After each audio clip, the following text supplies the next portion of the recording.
All right. Hello, everybody, and welcome to Modern Day Debate. Filling in for James today is me. It was pointless. So anyway, here we go. We're getting ready to take it on. I know that James isn't here right now because he's off busy getting his pictures taken for the next GQ magazine cover. So everyone wish him luck. Anyway, we're going to be talking about the debate today is going to be on the best evidence and the reasons for the fossil record. If this is your first time here, considering hitting that subscribe button, as we're trying to build a community with people from all walks of life. Also, before we get started, I just wanted to let everybody know that if you enjoy the speakers, you can find the links to their descriptions below for their channels, and you can find them on their channels there. Also, as for the debate today, the format's going to be a 5-minute opening for each person. And then it's going to move to a 40-minute rebuttal session where it's 2 minutes for each person, back and forth, followed by, at the end of this, a 10-minute discussion portion for each. And then it's going to be 3 minutes closing. So also there's super chats options. So if anybody sends any of these and you want to make a comment to any of these people, post it. And before they speak, I'll read it out loud. Also, the debaters today are going to be Standing for Truth and Nephilim Free versus The Snake Was Right, and the Emotionally Stunted Emojicon, who's actually looking to extend that name. So if you can help, I'm just kidding. It's not. All right, so everybody, let's get started. I'm going to start the timer, and Standing for Truth, are you ready? You're going to start this? I am ready there, Matt. Thanks for hosting. Thanks, guys, for doing this. Snake, Emotionally Stunted Emoticon. That's tough to say 10 times fast, even tougher than Toy Boat. Guys, say Toy Boat 10 times fast. You'll have fun. Anyway, thanks, Nat, for being my partner here. And yeah, I guess I'm starting with my 5 minutes. You're saying? Correct. Yep, I'll start it whenever you start. Okay. Let me see. I'm trying to share screen here, but it's not. I go to share screen, but the share part's not highlighted. Chat's saying there's an audio issue. We better solve the audio before we begin. begin. Can't hear anything. All right. Well, Standing for Truth, you don't have to go first. Would somebody else like to go first while you work out the technical? Wait, Matt. Somebody, Taylor said that people are saying there's an audio issue in the room. So there's nobody can hear us? It just says audio issue. You probably have OBS taking the computer audio. They say we have a doubling of the audio. Okay, Matt, you may have the audio for the watch page running. Click the audio stop. Mute the video on the watch page. That might be it. Okay. And for Emotionally Stunted Emoticon, how's your connection? I know that your service is not used to. Chat says your internet connection okay? Yeah, so I think my connection is okay. Can you hear me clearly? Yes. Oh yeah. Oh, wonderful. I don't have anything open, so I don't know why. There's a sound. Maybe they were having lag issues. I don't know. But I know you can get a double feed if you got the audio playing for the watch page while you're in the Hangout. You'll have double audio going.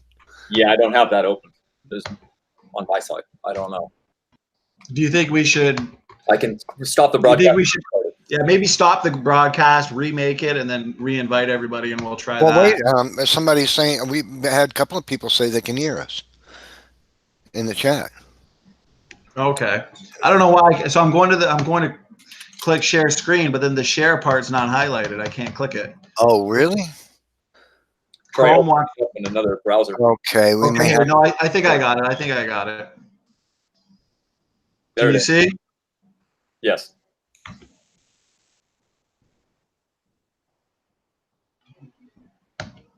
Okay, we're all a bunch of Gomer piles for right now. Whenever you want to start the timer, Matt, I'm good to go. Okay. I'll start. Okay. Good to go? Yeah.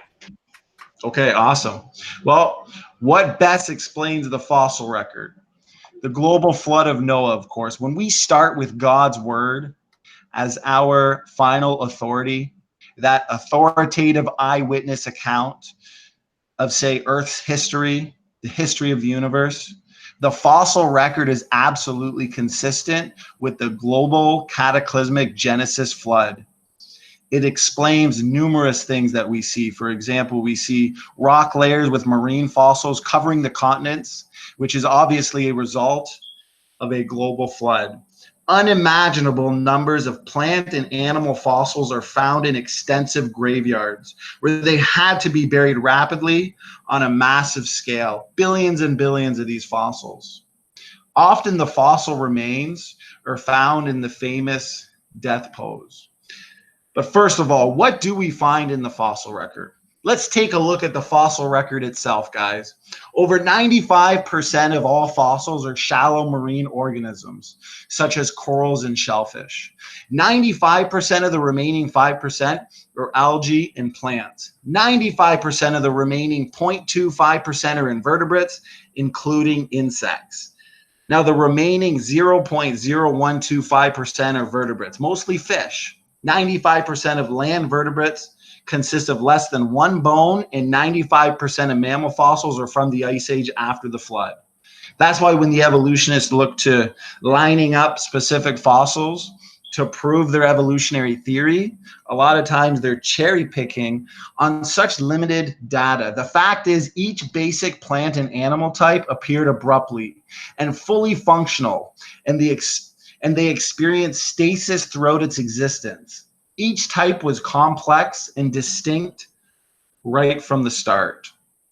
Now, at the end of the day, many of the Earth's fossil-bearing layers, they stretch over entire continents. Some of the sandstone layers, for example, in North America, reach from California to New England.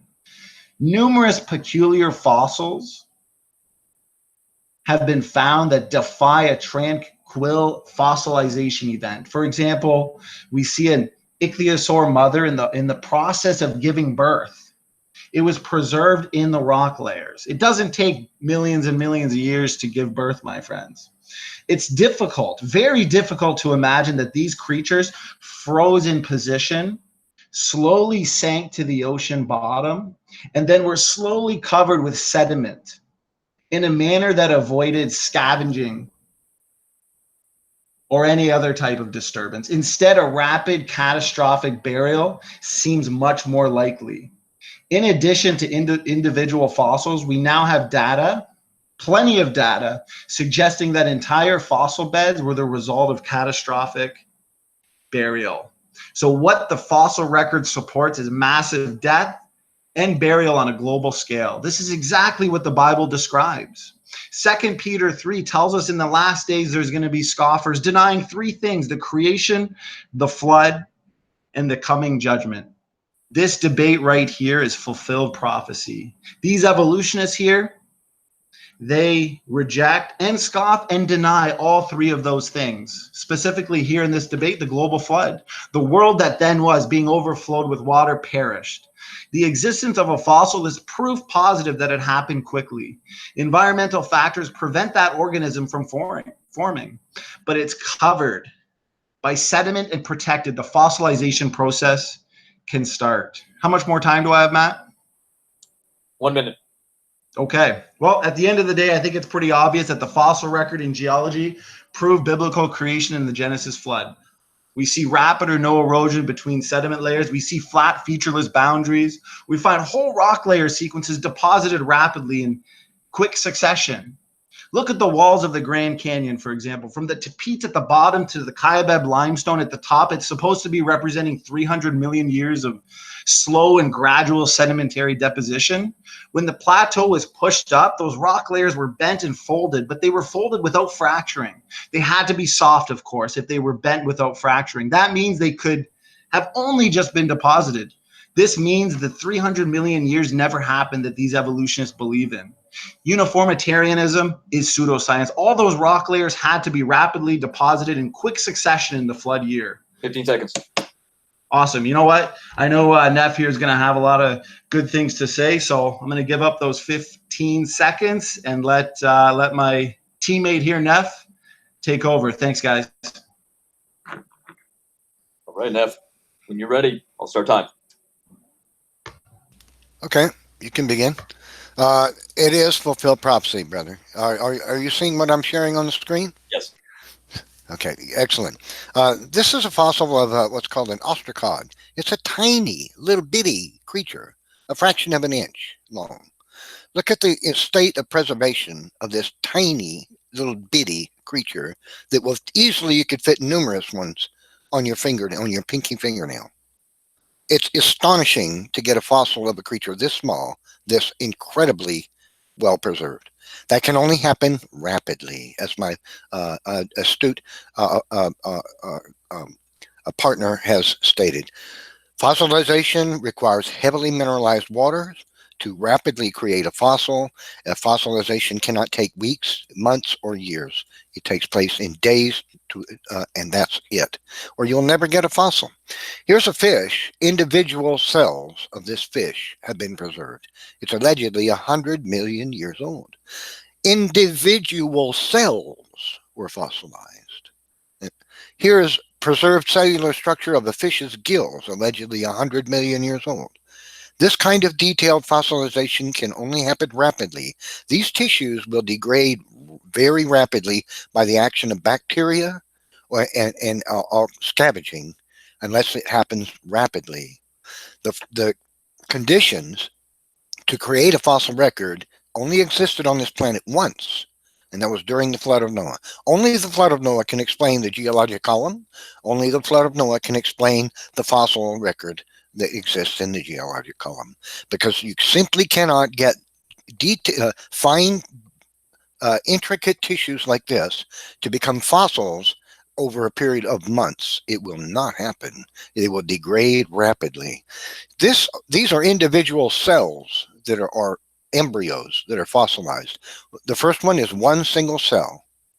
The next one is where it splits into 2 and 4, 8, 16, 32, etc. It goes from 1 cell, 2 cells, 4 cells, 8 cells, and 16 cells. This can only happen rapidly. A single cell will degrade very rapidly in water. Osmosis alone should cause it to burst. How do you get this? Only highly mineralized water and rapid fossilization under heat could possibly explain it. So the fossil record can only be explained now by the flood. My friend touched upon the death pose. That's a beautiful thing to talk about.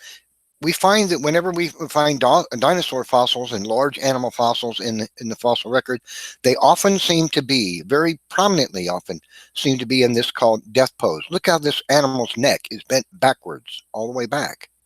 And this one, its neck is contorted backwards. These are real fossils. Here's a fossil in sandstone, I believe. The neck is all the way back. And here's another. The heads are turned back. Here's an animal. This is a large creature, I believe a T-Rex. Look how its head is up. It's lying on its back. It didn't fall dead and lay on the ground and die. This creature was buried immediately in thick sediments, and it stuck its head up while it was choking and flailing and choking on sediments, and died in sediments. It died rapidly. When a creature this large falls dead, it doesn't stick its head up. This dinosaur stuck its head straight up in the air as it's choking to death on sediments because it was rapidly buried by the flood of Noah. Here's another. The neck is bent almost all the way backward.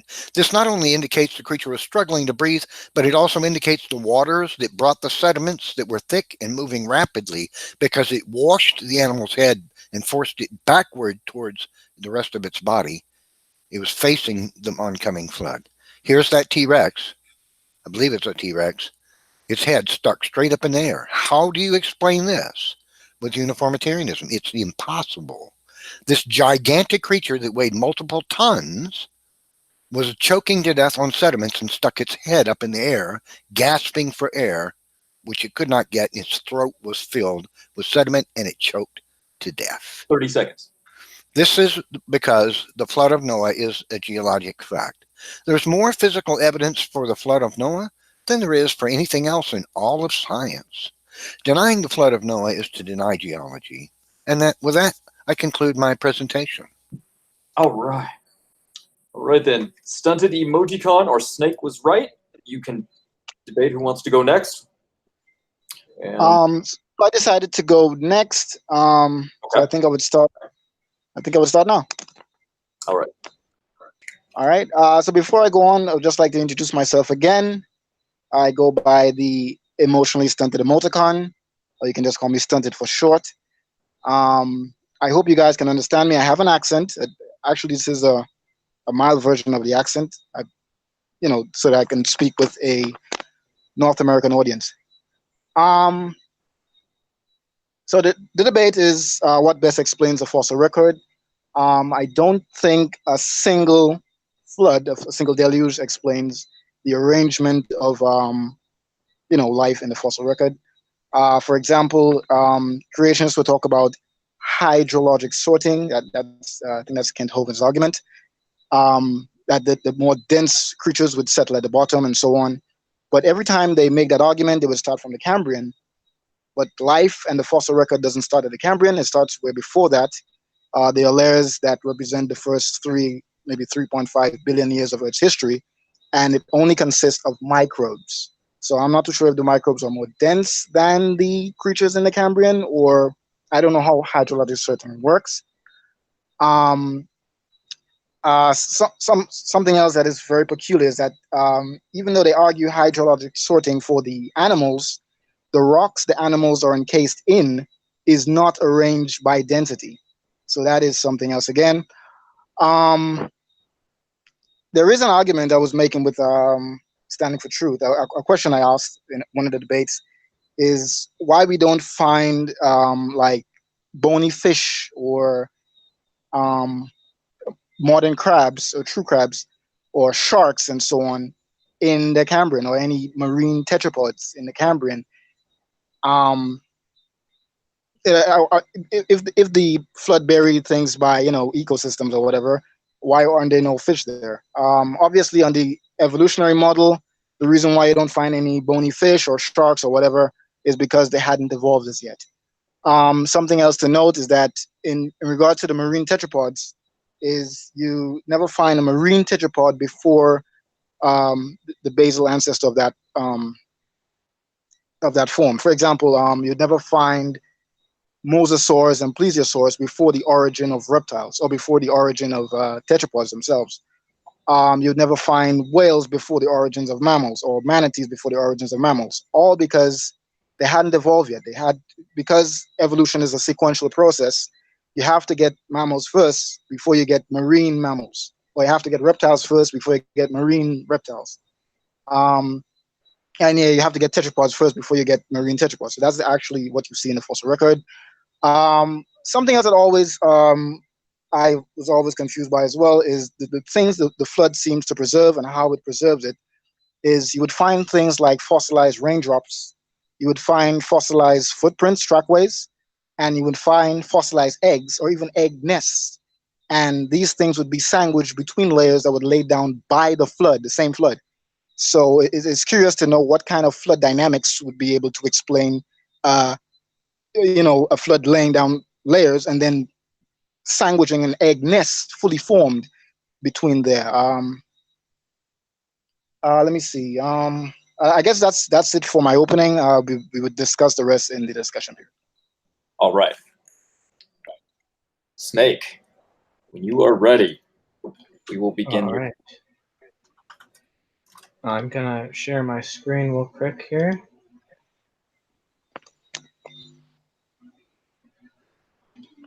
Okay.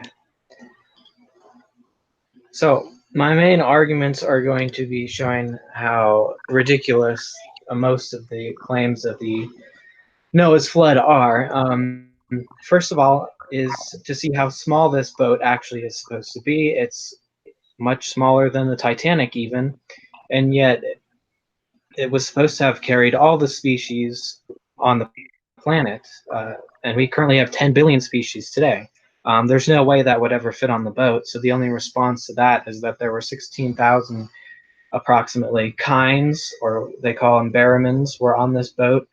plus food and clean water for them and all the other necessities, plus somehow all of humanity's sexually transmitted diseases, all of the diseases on the entire planet, all of the disparate species, all of them crammed into this one tiny boat.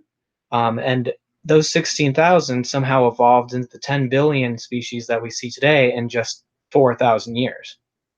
And so that pretty much already admits the theory of evolution. And the fossil record provides plenty of transitions between all of them. To deny this is like finding someone with a knife sticking out of them and then wondering how they died. It's pretty obvious. Hydrologic sorting doesn't make any sense. If there was any kind of sorting method, I'd love to know how the waters are able to separate by species.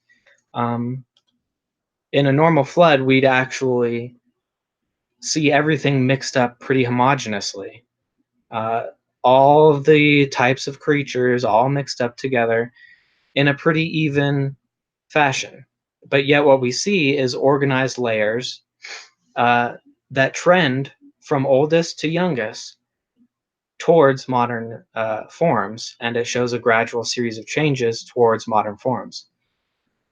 This can easily be falsified with just one verifiable instance of a Precambrian mammal, for instance.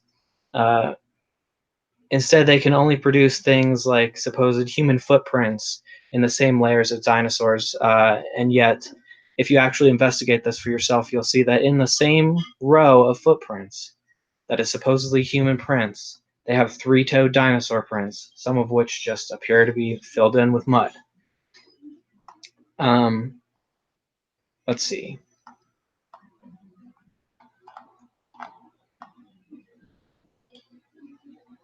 So the other argument about hydrologic sorting is that it sorts by environment and ecosystem, but this makes no sense because this would create a map that essentially would look like a bullseye with humans in the middle because they live inland.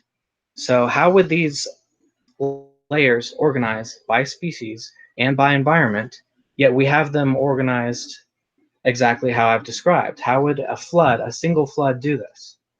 And I heard a lot about these animals that were buried quickly. And yes, most fossils are formed in floods. And so the argument here essentially was, Neff's entire argument was a flood happened somewhere, therefore Noah's flood was the only flood. Most fossils are buried rapidly, but you can't just assume this was all a single flooding event because floods happen all over the world, as well as dinosaur soft tissues. This is an oft-repeated lie about soft tissues, that they can't be preserved. The discoverer of these dinosaur soft tissues, Mary Schweitzer, she's a devout Christian. She discovered this and studied these tissues and published multiple papers explaining exactly what kind of chemistry creates this kind of preservation and in that specific soft tissue. And it wasn't the whole soft tissue, it was only very specific ones that are preserved by these iron. And as far as people who scoff at the flood and everything, well, geology is firmly against Noah's flood, especially Christians who made the original discoveries that refuted the flood model, known as catastrophism. And so pointing out the scoffers doesn't really do much for your case, because predicting that people will laugh at your religion is not a prophecy of anything, but the fact that your faith it's a prophecy that your faith is unbelievable. I mean, the Muslims have plenty of warnings about this. Should I just go and convert to Islam just because they told me to? I don't think so.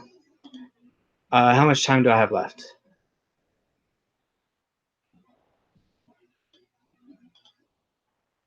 Sorry, I was muted. You're good. That was your time, actually. Okay. All right.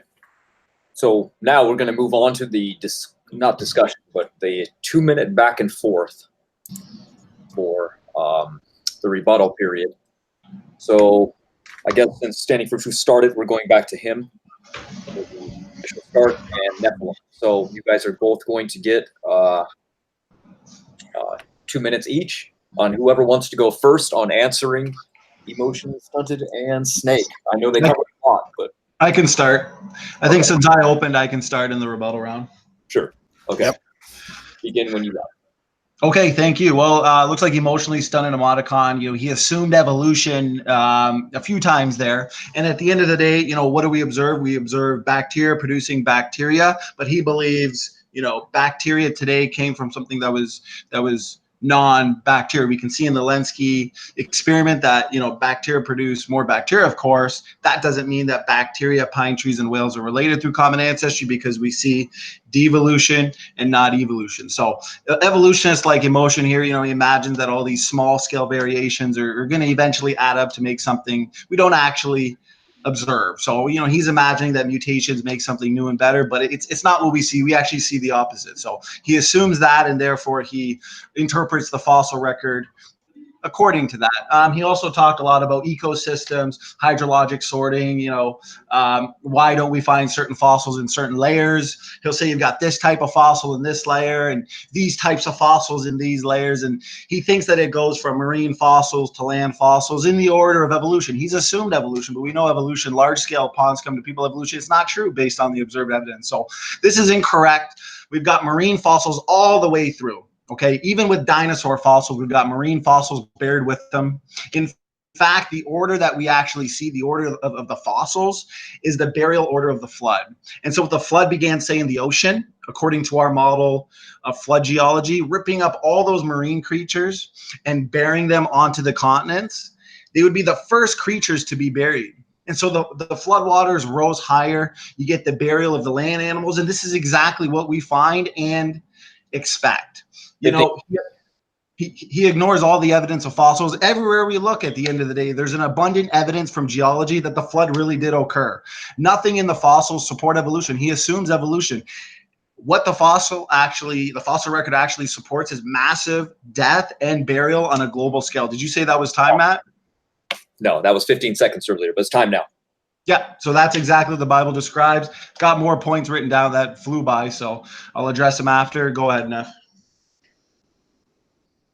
Okay, so my partner correctly ruined the argument about the sorting of the geologic column. Creatures are buried in the geologic column according to mobility and environment, not according to the uniformitarianist belief about the fossils, the evolutionist timescale. Virtually every eminent scientist in the world who has ever written a book about evolution in the geologic column has acknowledged the fossil record is void of transitional fossils. They'll tell university students there's plenty of them, but then they write books for their peers to review, which they cannot tell the lie about, because all their peers would raise their eyebrow and say, is this guy nuts? And they would ruin their career. So they have to tell the truth in their books about the fossil record, and they all acknowledge the fossil record does not show, it does not document the evolution of creatures, which would have to be true if evolution were true. David B. Kitts, professor of geology at University of Oklahoma. Despite the bright promise that paleontology provides a means of seeing evolution, it has presented some nasty difficulties for evolutionists, the most notorious of which is presence of gaps in the fossil record. Now, pay attention to this statement. Evolution requires intermediate forms between species, and paleontology does not provide them. Is this man, did he jeopardize his career by saying the truth in this book? Of course not, because all geologists and paleontologists agree. Even those who believe evolution. Stephen Jay Gould, the most famous paleontologist the world has seen so far, said stasis, or non-change, of most fossil species during their lengthy geological spans was tacitly acknowledged by all paleontologists, but also never studied explicitly, because prevailing theory treated stasis as uninteresting non-evidence for non-evolution. The overwhelming prevalence of stasis became an embarrassing feature of the fossil record, best left ignored and manifest as nothing, that is non-evolution. And I could show you more of these. It's Evolution is not documented by the fossil record. Had evolution been true, there would be billions of transitional forms in the fossil record. 15 seconds. There would be more transitional forms in the fossil record than there are fully formed creatures, and therefore we can say, by the physical, historical evidence of life on this planet, evolution did not happen. And that I conclude. All right. So I think I would go next, and then Snake would go after. Okay. All right. So we'll start with standing for truth. He said, we're not talking about evolution, but he said that Lenski's experiment, bacteria produced bacteria. Bacteria is not a species; it's actually a domain. So saying that is the same as saying it's still a eukaryote. It's the same thing we say. You're saying the same thing just with bacteria. You made a claim. You say multiple times about things coming from non-things. Yes, dogs can come from non-dogs. They came from wolves. In the same way, cabbages and kale and broccoli came from something that was not a kale, cabbage and broccoli. It came from a mustard. But since they're all brassica, the law of monophyly still applies. Same with camels. Camels and llamas descend from something that was neither camel nor llama, but they're all camelids. So then the law of monophyly still applies. If you want to go with pine trees and whales descend from something that was not a pine tree, not a whale. It descended from a eukaryotic common ancestor. Since they're all eukaryotes, the law of monophyly still applies. All right. What else? Oh my gosh, I did just one more thing. Okay, so I'll just leave that there. Let me just go on to the fossil record now. As I stated, for example, marine mammals like whales and so on, they're never found below the origin of mammals. You don't find whales and manatees and so on, for example, back in the time of the dinosaurs, because marine mammals didn't evolve at that time. So I'm curious as to how you would have all that fossil history without whales, and then all of a sudden you have whales. How is the hydrological sorting these animals? And then again, the rocks itself is not sorted in any kind of way that would suggest that it was sorted by a single event. I don't know if you touched on the eggs and so on yet, because that is something I really want to know. What kind of flood dynamic could preserve an egg nest? That's the time? No, 15 seconds. Go ahead. 15 seconds. Yeah, so I really want to know what kind of flood dynamics can preserve things like raindrops and footprints between layers that was laid down by the same flood. I don't know if organisms were walking while the flood was happening, while sediments were being deposited. So that's what I really want to know. What kind of dynamics would cause that? All right. Thank you. And Snake, you are up. You're muted. I won't start time. My bad. Okay. So I wanted to address the typical arguments made by Nephilim about these supposed quotes by all these evolutionists that debunk evolution. He knowingly takes these quotes out of context, cuts them up, pastes them together, or drops parts off completely. He's trying to make it seem like the mainstream science doesn't support evolution when he knows full well, and admitted to me in our last discussion about this, that these quotes are referring to punctuated equilibrium versus gradualism.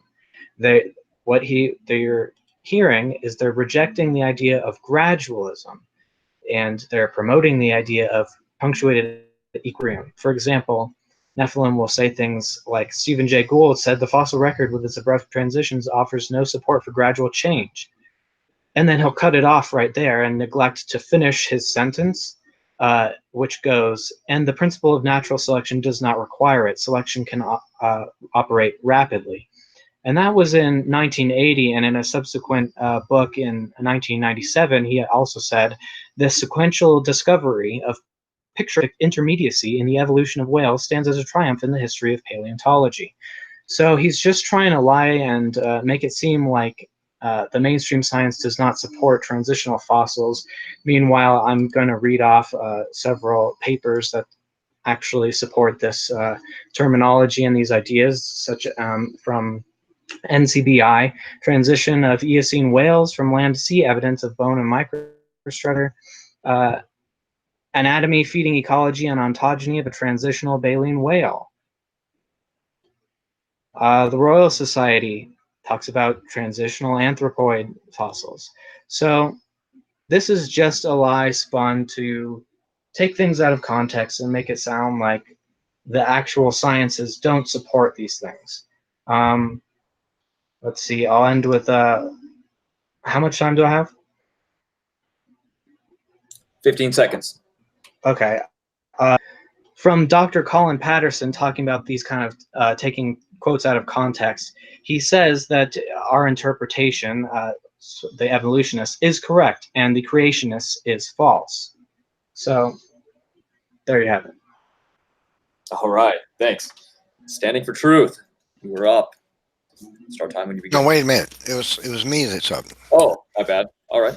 Whoever wants to go first. No, I think it goes me, then Neff, Emotion, then Snake, me, then Neff. You got this, right, Matt? Yeah, it doesn't matter. Your team. Well, wait a minute. Everybody's gone but me, so it comes back around to me right now, right? No, I think you did your opening and then you did a rebuttal. Right, and then you guys, and then Emoticon did, and now Taylor did. And then it would go back to me. I'm Are sorry. we on discussion period I'm yet? sorry. No, it's you. You again, then me. Okay. So Yeah, exactly. Okay. So this would be second round, right, Matt? Second of how many rounds? We out of 40 minutes, so I don't know, probably 5 rounds. Okay, my bad. I'm sorry. I was. Just let me know when to go. You're good. I'll start the time whenever you're ready. Okay, so Emotion there talks a lot about the law of monophyly. Of course, the law of monophyly is consistent with biblical creation and not pond scum to people evolution. Let's get right into the fact that, he likes to look at the fossil record in general and the animals and fossils that are living with one and fossils that are not living with another. Let's use dinosaurs, for example. Just because human bones aren't found with dinosaur bones does not mean that they didn't live together at the same time, okay? Animals can live together on the same planet and yet still never cross paths. So it's an argument from ignorance. Let's look at the coelacanth, for example, or the Wollemi pine, for example. It was once thought by evolutionists like Snake and Emotion here that the coelacanth and the Wollemi pine became extinct. The coelacanth, for example, they believe became extinct about 70 million years ago. And this was because their fossils were not found in any deposits higher than this. And yet we have found these creatures living today. This proves that animals that are not buried together doesn't mean that they didn't live together. They lived in different environments. The Wollemi pine, for example, which was fossilized in Jurassic deposits, supposedly 150 million years ago, and we found them today. The list of living fossils is literally endless, and it's becoming more and more difficult for the evolutionary model of fish to fisherman evolution to stand in the face of this great number of living fossils. There's problem after problem after problem. He did touch on evolution a bit, but what we know about observable science, not the fossil record, looking at some bone found in the dirt, it's just not true. The human mutation rate is approximately 100 new mutations per person per generation. And so that indicates that mutations are entering the human population at a rate much faster than natural selection could ever possibly select away such mutations. These low impact deleterious mutations are degenerating our information system. On every continent, we find fossils of sea creatures and rock layers that today are high above sea level. Often the fine details of the creatures are amazingly preserved. They ignore all the data, they cherry pick, they hope, they dream that, and imagine that pine trees and whales are related through common ancestry in spite of what we know about observable evidence. I'll touch on everything else later. All right. Emotionally. You ready? You're muted.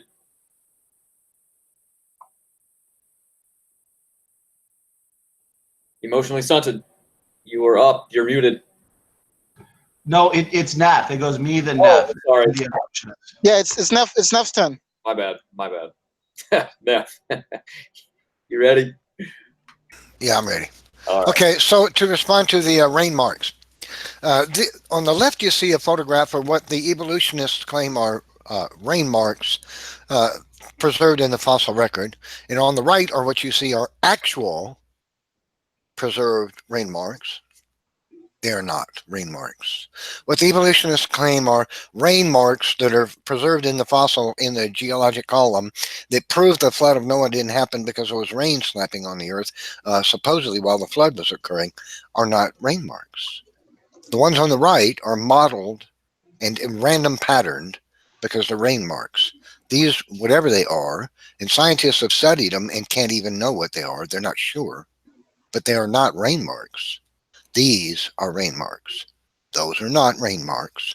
So there are no rain marks in the geologic column that show evolution, the uniformitarian time frame. Now here you can see New Orleans before Katrina and after Katrina. Now, if you want to believe that hundreds of millions of years took place and quadrillions of tons of material don't erode from the coasts of the continents during that time, you're living in a delusion. Because this was one single hurricane that washed away trillions and trillions of tons of land mass into the oceans. If uniformitarianism were true, and hundreds of millions of years of time existed in the past, and the flood of Noah wasn't true, we wouldn't even have a continent. The continents would erode in 20 million years, if you do the math. Okay, this is an erosion remnant. That's the throat of a volcano. Look at the pediment right there that is built up at the bottom of it. There's not hundreds of millions of years worth of that stuff there. There's thousands of years worth. The flood of Noah took place only thousands of years ago. This is called shiprock in northwestern Arizona. That's the material that's built up, that's fallen away, eroded from this giant rock mass sticking up out of the earth about a quarter of a mile high. That's it. That's all there is. If millions of years existed, the whole thing would be gone. There wouldn't just be this little pile of stuff 40, 50 feet high. I'm sorry. Time. Okay. 2 minutes goes quick. I know. All right. It really does, yeah. All right, Emotionist. You're up. I guess I would touch on the stasis. Standing for Truth mentioned stasis. Stasis is an argument. It's not a serious argument. It's not an argument to be taken seriously. Mostly, anytime you see that argument, it's a meme or a blog post. It's never a scientific publication that argues against that stasis. Refutes evolution. Anytime that argument is brought up with stasis, they always ignore the actual diversity within the type of organism they're talking about. The Walmy pine, for example, it's not in isolation. It's a species of pine that is related to other species of pines and conifers and cycads. So I would like to know if they're all related, and if they're all related, it would mean that they evolved. Just because a lineage remain morphologically stable doesn't mean evolution is not occurring. I've seen this argument used before on wolves. Someone would show a wolf from 40,000 years or whatever 1,000 years ago, and they would say, look, the modern day wolf looks exactly like this wolf, ignoring the fact that dogs came from wolves. So anytime you see that argument, it always ignores the actual diversity within the type of organism they're talking about. And again, stasis only applies to gross morphology. The genome always evolves based on the mechanism of reproduction, recombination. So the genome must evolve. It's only based on gross morphology. Paleontologists actually can distinguish species within the fossil record and distinguish them from their extant counterparts. Sometimes they write entire papers on just a joint or something. So it's exquisite details to show the differences, and they even have mathematical equations to quantify these differences.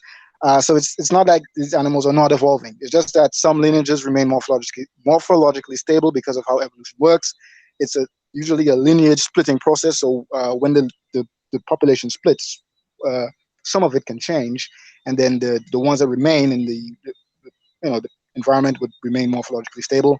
That ties into the punctuated equilibrium. What happens is the fine gradations you would expect between pairs of species, you wouldn't really find them, because what happens is when a species is stable, it remains kind of the same, and then when it shifts into a new environment, the transition is usually a short period until they reach in a new environment, and then they adapt again. So what would happen is you'd have like species remaining for millions of years in one form, and then they would shift, and the change happens in a few thousand years, and then they stay a million years or so in the next form. That's it. That's my time. Time, yeah. Time. Oh, whoa. Okay. All right, Snake. All right. All right. Well, they like to invoke geology until the geologists disagree with them. And to one of Neff's points about the freestanding rock in the middle of the desert, if millions have passed, it would all be gone. Well, most of it is gone. Just look around the whole thing. The whole desert, most of it's gone. There's only tiny scraps left. And again, I trust the expert geologists over Nephilim-free. And again, small-scale variation can add up to create different forms, and we see this in the fossil record in a sequence by date. And so this is exactly akin to finding a dead body with a knife and saying, we can't prove that this guy was stabbed because we never actually saw it. But small-scale variation can add up to create different forms. And this is admitted based on baraminology and the fact that all the 16,000 forms that came off the ark would have had to diversify into all the 10 billion species we see today. But the creationists can't understand how small changes add up to things like whales, even though we have every step that has been predicted in the fossil record in a dated sequence, in that sequential order that we're looking for, such as a mammal losing hair, getting a higher set of nostrils, getting stiff webbed hands and arms, getting stunted back legs, and a flatter, bigger tail. These are all small scale, within kind variation, but somehow they can't figure out why these wouldn't be able to add up in the same population. They just dogmatically assert that it can't be because their idea is based on a storybook rather than real predictive science. And the difference there is also that their idea is completely inflexible to new information. Is that it? No, 15 seconds. Go ahead. Yeah, that's about what I was gonna end anyway. All right. Standing for Truth, you were up. Okay, awesome. It looks like emotionally stunted emoticon there kind of wasted his entire time because a lot of imagination, a lot of stories. I know that's what they believe. I know that's their ideas, but there's no actual evidence for the things that they say in regards to small scale evolution leading to large scale evolution over time. Fish to fishermen say biological evolution. Yes, it means a change in allele frequencies and in populations over time or generations. But that type of micro evolutionary variation, you know, where we're going to get the frequency of a change in the frequency of the expression of different traits over time is not really disputed. They need to show us not the small scale variation, but the major innovations, the major origin events of major new forms of life, new structures, novel information. We don't see that type of change because all new innovation, structures, body plans, novel information, based on what we know about natural selection and mutations are the destroyer, not the creator. They cannot be the result of natural selection acting upon a random variation and random mutations. It's science fiction religion. They ignore all the geology, all the obvious catastrophic processes that would explain the fossil record. And we actually have the testable and falsifiable predictions. For one, polystrate fossils that extend through many layers of rock completely destroy all their assumptions of the geological column, uniformitarian processes, macroevolution. Now, at the end of the day, when we look at the continents today, they're moving very little. But when we look to Noah's flood, we aren't looking at continental drift anymore. We're actually looking at continental sprint, meters per second movement of the plates, of the continents. This model, CPT, it predicts that the pre-flood ocean crust would be dragged down into the mantle in a process that we actually call subduction process. Now, because that happened recently, only a few thousand years ago, according to our model, the cold ocean crust should still be cold, even though it has descended into the deep, hot mantle. We've made the predictions. I want to hear what predictions they've made and confirm predictions, because modern seismologists have actually discovered that there are indeed huge cold slabs of rock down near the core itself in areas that should actually have warmed. They Time. should have warmed up if millions of years worth of time, or what would have brought those slabs down instead of Noah's flood. So I know you just said time. Just wanted to finish that sentence. We got more predictions. I'll go into them later. I want to hear predictions from you guys because the evidence is in our court. Go ahead. Go ahead. All right, Neff, you are up. All right. Just to quickly refute the statement that we heard from Taylor, the ark couldn't have held all the creatures that we see in the world, so the flood can't be true. Am I screen sharing? Can somebody tell me, please? Yes, it's fine. Thank you. That's a false argument, and evolutionists know it's a false argument because the ark didn't have to house all the varieties of living things, just the original kinds. From them, you can get many, many varieties. From one spider, you could get thousands of varieties. There are dozens of different roaches in the world. All of them come from a roach. So the ark didn't have to hold all the varieties, just the kinds. Now, we heard this argument that stasis is not true and that scientists don't agree with stasis, but they do. This is Stephen Jay Gould. He says, stasis or non-change of most fossil species during their lengthy geological spans was tacitly acknowledged by all paleontologists, but almost never studied explicitly because prevailing theory treated stasis as uninteresting non-evidence of non-evolution. So I could provide lots more about that, but the simple fact is stasis is a fact for the geologic column. The vast majority of eminent scientists acknowledge it. This is Stephen Austin, a creationist geologist, and he discovered something profound and that uniformitarianist scientists are now having to acknowledge is a science fact. Along the bottom of the Grand Canyon, there is a single strata that spans the entire 250 plus miles length of the entire geologic column at the bottom of the Grand Canyon. It's filled with 1 billion nautiloids. Many hundreds of thousands of them are in the upright position. And this verifies that entire geologic column in which we find the Noahic Grand Canyon was created by rapidly moving water, else this could not be true. It's impossible. That takes the entire geologic column argument of the uniformitarianist and throws it in the garbage because of this one layer alone. Time. All right. Emoji. All right. So in regards to stasis, what I was trying to say is that no scientist or paleontologist actually argues that stasis refutes evolution. Stasis is real, yes. Lineages remain stable, morphologically stable. That's why we have bacteria today and other, fish today, even though we evolved from fish. Because stasis is real, but it doesn't refute evolution. All it means is that some lineages remain stable, others change. As Standing for Truth said that we don't see the major innovations and so on. Remember, evolution is a process, and processes takes time. For example, if a cake, for example, takes an hour to bake, don't expect me to bake it in 5 minutes. Then you're no longer asking to bake a cake, you're asking for something else. So if you're asking for evidence of evolution that, evolution would not permit, then you're not asking for evidence of evolution, you're asking for evidence of something else, all right? Let me see, you said that you see marine fossils on top high places. The Earth actually churns and moves. It does that, plate tectonics, so seafloor can rise up and so on. Note that on any mountain where you find marine fossils, you never find marine fossils that appeared after the mountain formed, with respect to evolution.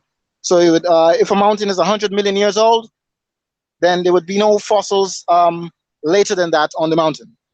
So they would, you would not find no whales or so on the mountain. Whales are a modern species.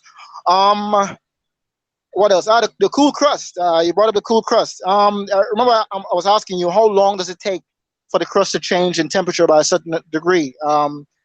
Actually, it takes millions of years for it to change, like for anywhere between 100 degrees and 400 degrees Celsius, according to how deep it is and what, the makeup of it. So, what I would ask is, what's the difference in temperature between the mantle and the cold crust you're talking about? And let's calculate how long it would take to reach the temperature it's currently at.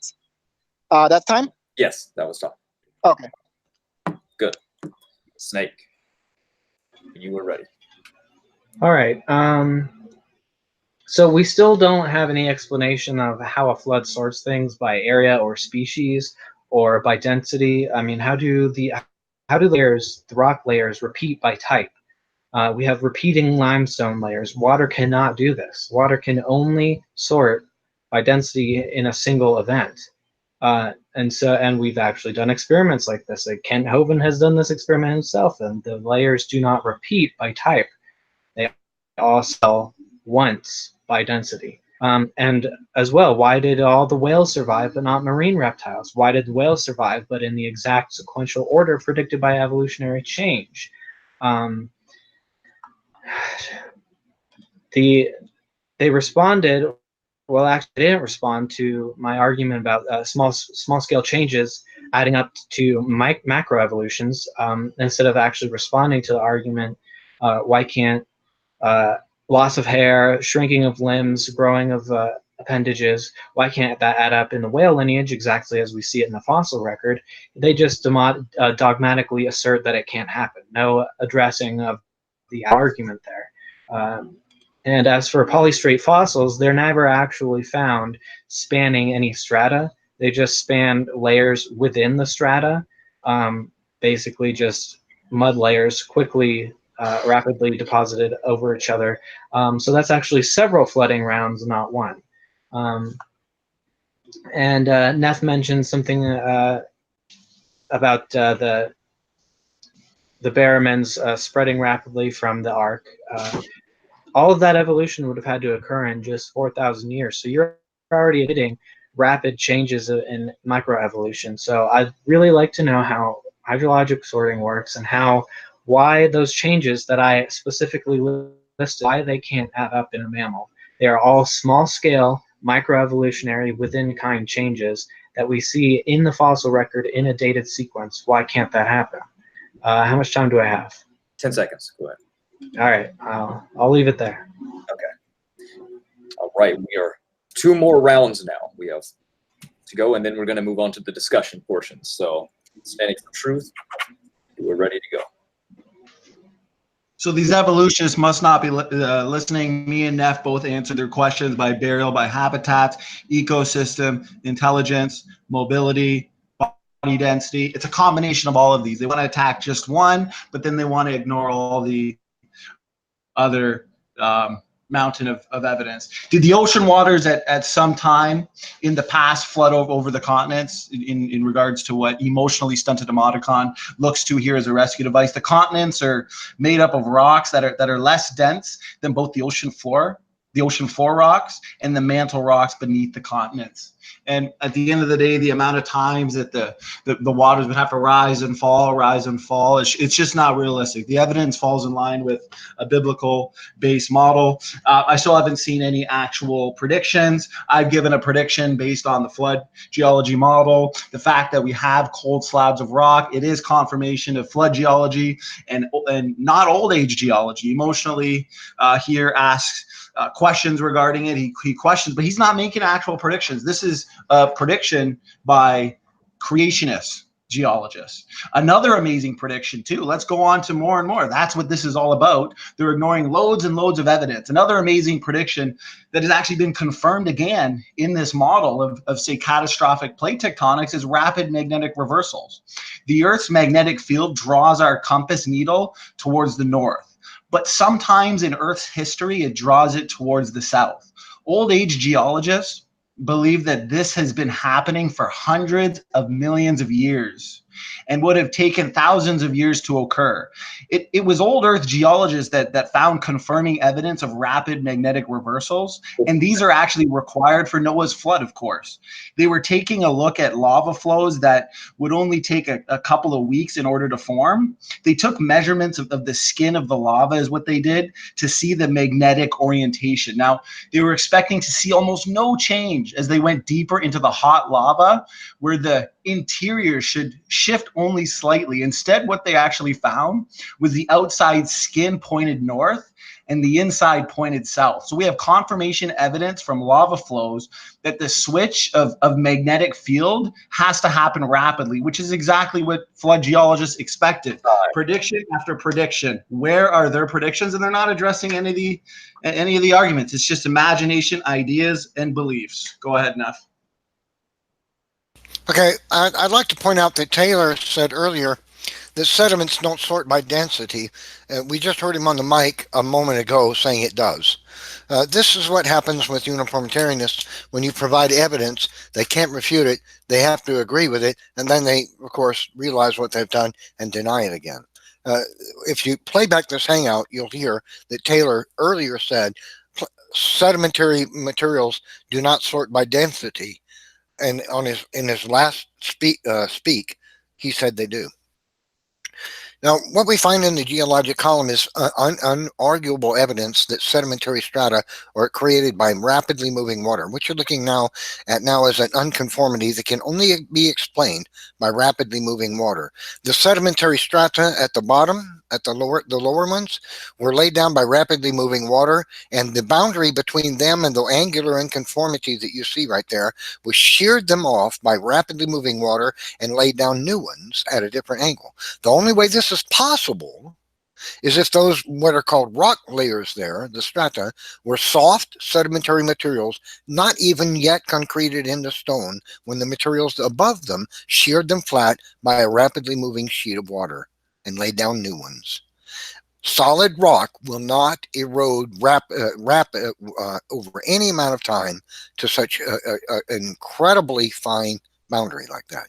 It erodes roughly. This is proof of the Noahic flood right before your eyes. This is a folded mountain, proof of the Noahic flood. Rock doesn't bend, it breaks. Unless it's 10 to 20 miles deep in the earth where the temperature is 500 centigrade or higher, it will not bend, it will shatter. This mountain and the miles and miles of sedimentary strata that the mountain itself is made of, goes on outside it, left and right, were pushed up out of the earth during the flood of Noah, and that's why the mountain is deformed like that. These two explain the flood of Noah is a geologic fact. Rock does not bend. Rock does not bend. Rock does not bend. That concludes my time. All right. You must stunted. You are up. Oh, okay. Standing for Truth wanted some predictions. Okay, then. I predict that you would not find bony fish, sharks in the Cambrian. You would not find any marine tetrapod appearing before tetrapods in the Devonian, so no marine tetrapods would be there. You would not find any marine mammal before the origin of mammals, whenever they emerged. I don't know. You won't find any marine reptiles before the origin of reptiles. That's some predictions there for you. What else? Flowering plants and so on. You won't find them in the Cambrian. They didn't exist that time. Yeah, so that's some predictions there for you.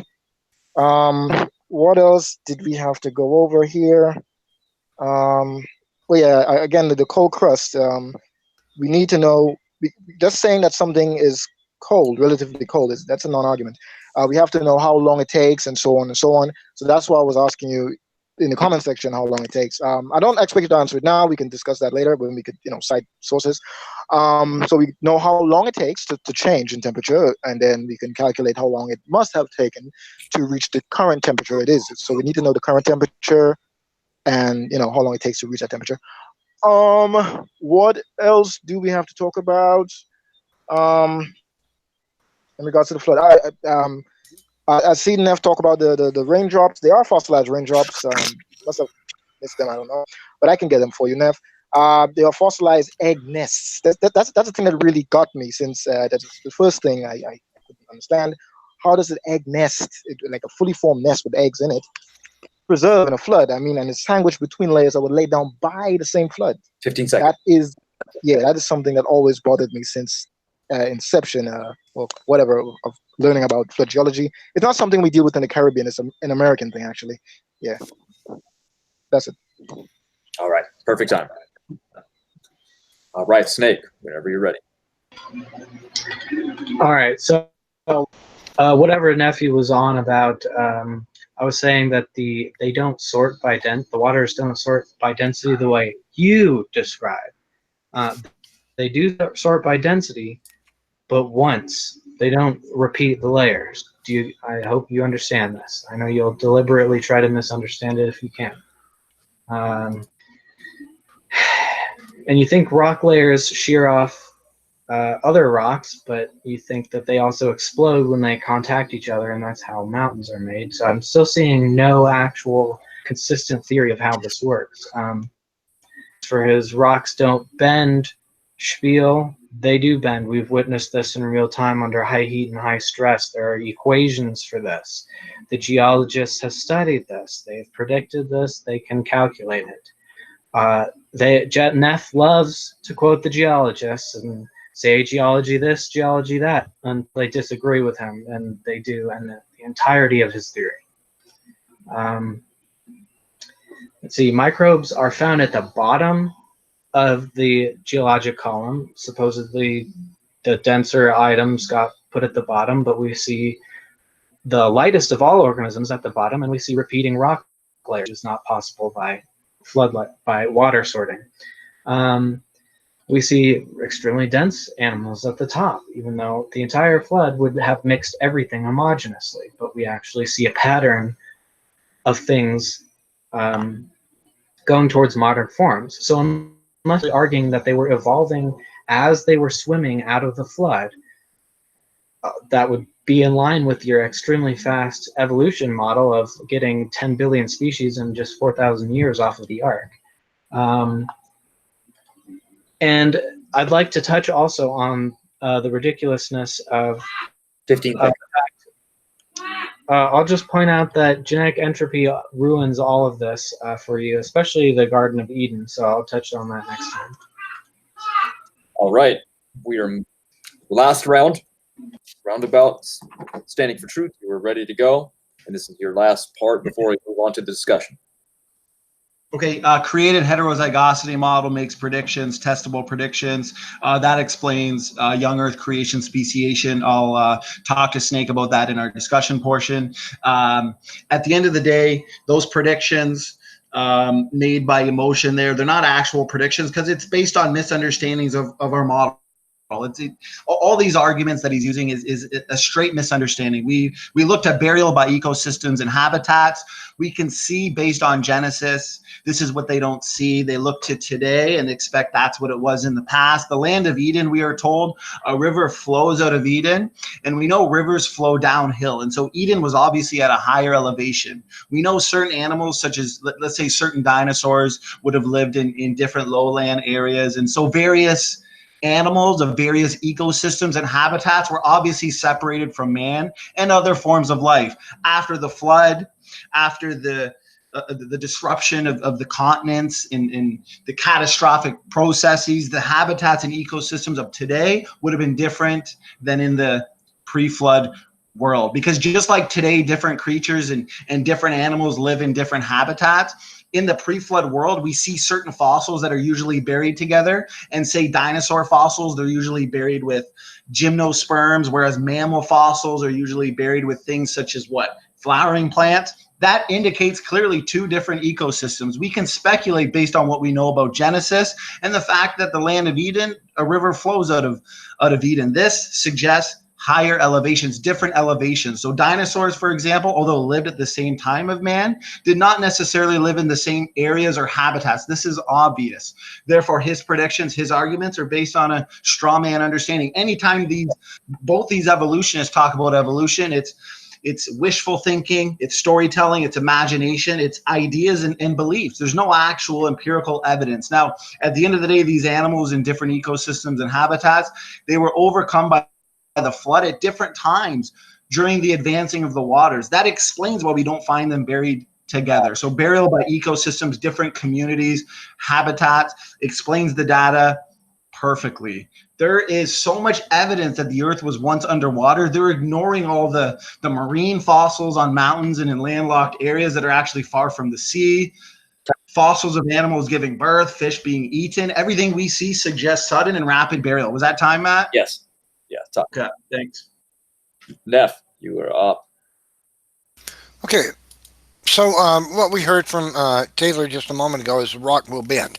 But uniformitarianist scientists acknowledge that rock will not bend unless it's subjected to at least 500 degrees centigrade. And to get there, you have to be 10 to 20 miles down inside the earth. So the only way for a mountain to be folded is if it's 10 to 20 miles, the material 10 to 20 miles down inside the earth, or it will not bend. A rock will not bend at normal temperatures. At anywhere near the temperature of the surface of the earth, it will simply break. If Taylor is ignorant of this, then he should investigate, because there is no geologist in the world that doesn't agree with that. Now, there's a whole argument behind that. How do you get materials that make a mountain and folded strata 10 to 20 miles down to become a mountain? I could debate that with you. It'd take an hour. You won't see that. It's not geologically possible.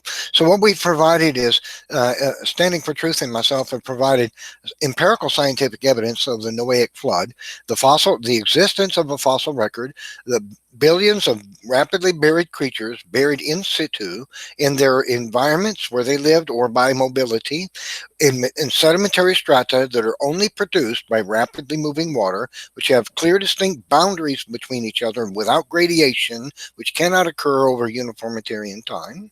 Impossible. And which have particle size distribution. These features rapidly are of particle size distribution, clear distinct boundaries, causing unconformities, parabolic and recumbent folds, can only be produced by moving water. They are a prominent feature of the entire geologic column in which we are sitting upon, an average of 1,800 meters. In some places, it's miles deep. So the entire geologic column of the Earth was produced, obviously, rapidly. The geologic evidence for this is beyond overwhelming. It is impossible for uniformitarianism to explain the geologic column. It happened rapidly. Thus, we have empirical evidence of the Noahic flood. Perfect. Emoji. Stunted. Oh, just want to know how many rounds left. Don't start a time yet. This is the final one, and then we move into the. Okay, so you can start it now. Right standing. You talked about different ecosystems and the Garden of Eden being at an elevation and so on. I agree with you. I'm not disagreeing with you here. What I'm saying is that's why I'm using marine mammals, marine tetrapods, marine things, because I know according to you they were buried first. So it should follow that we should expect at least some whales either with or buried before some dinosaurs. We don't find that.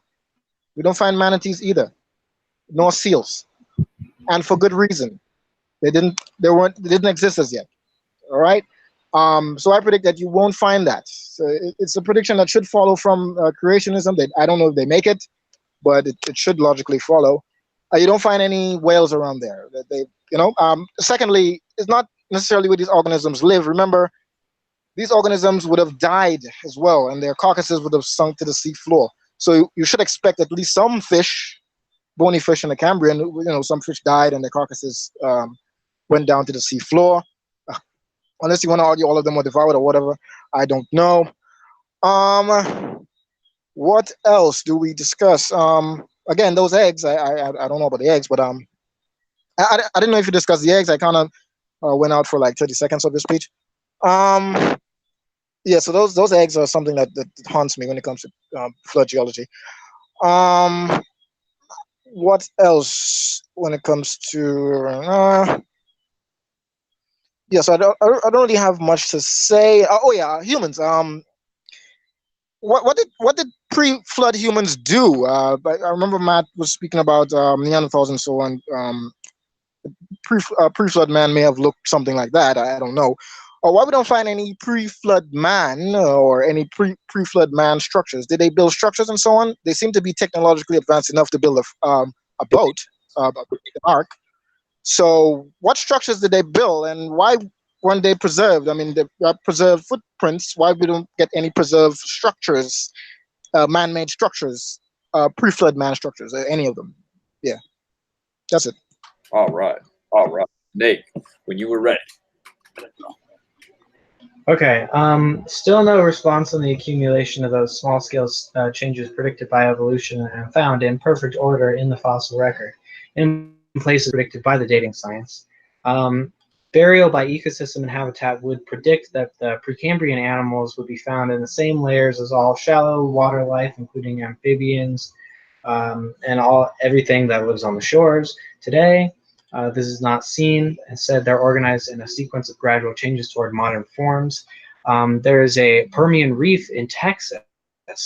This supposed shallow water layer, reefs occur in shallow waters. And so this would supposedly be in the shallow water layers with all the other Precambrian stuff.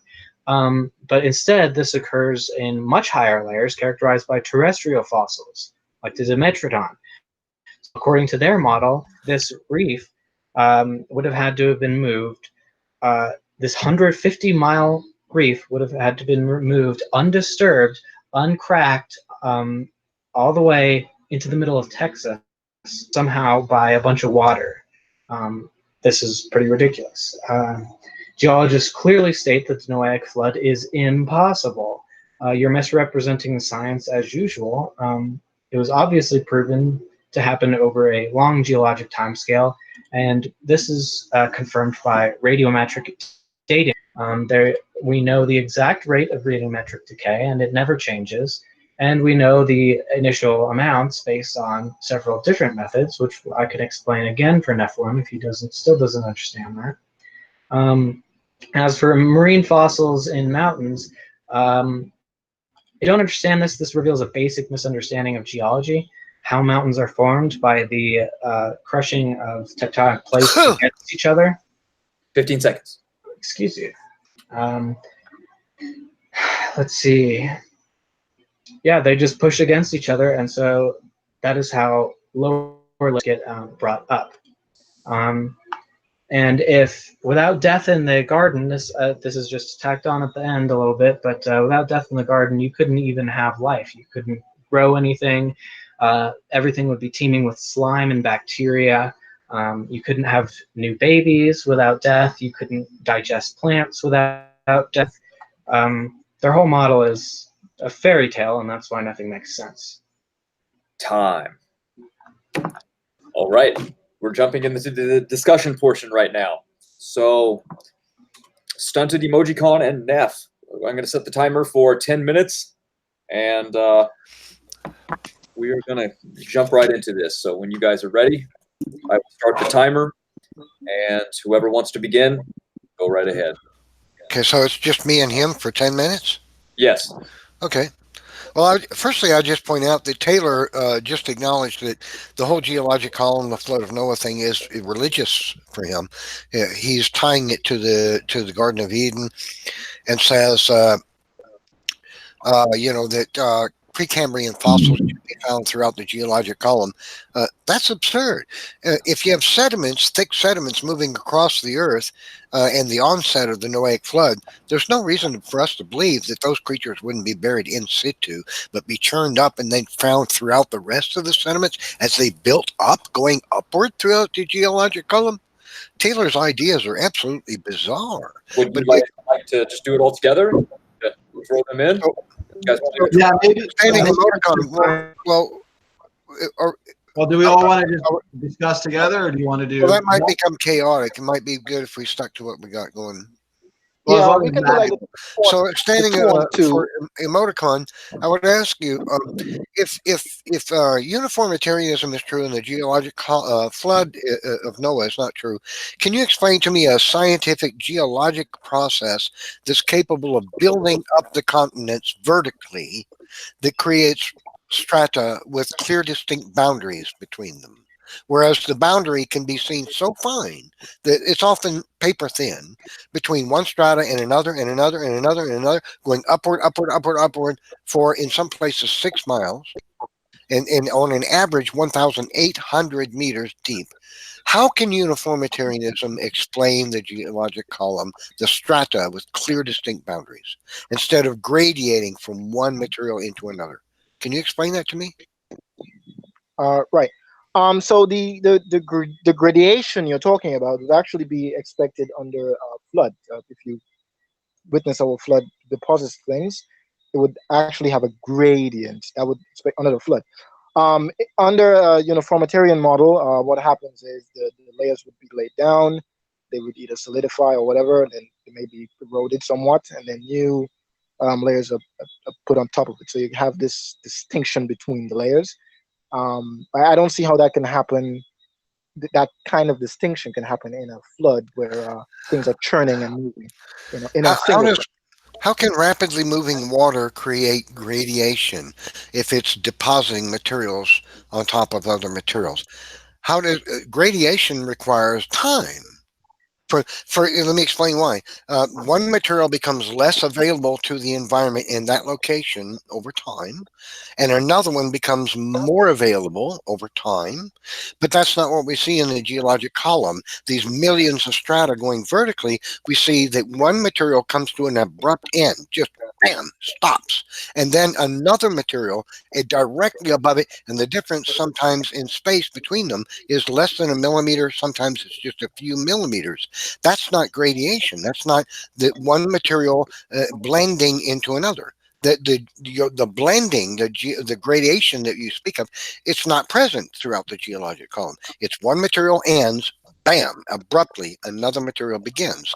That would require time. Otherwise, you're believing that for some reason, or it happened quadrillions of times that one material stopped being available for deposition in a given location, and another one instantly became available for deposition in that location. Why would that be geologically plausible if millions upon millions of rain events, for example, over millions of years is what built that strata? Did you understand the question? Do I need to make it simpler?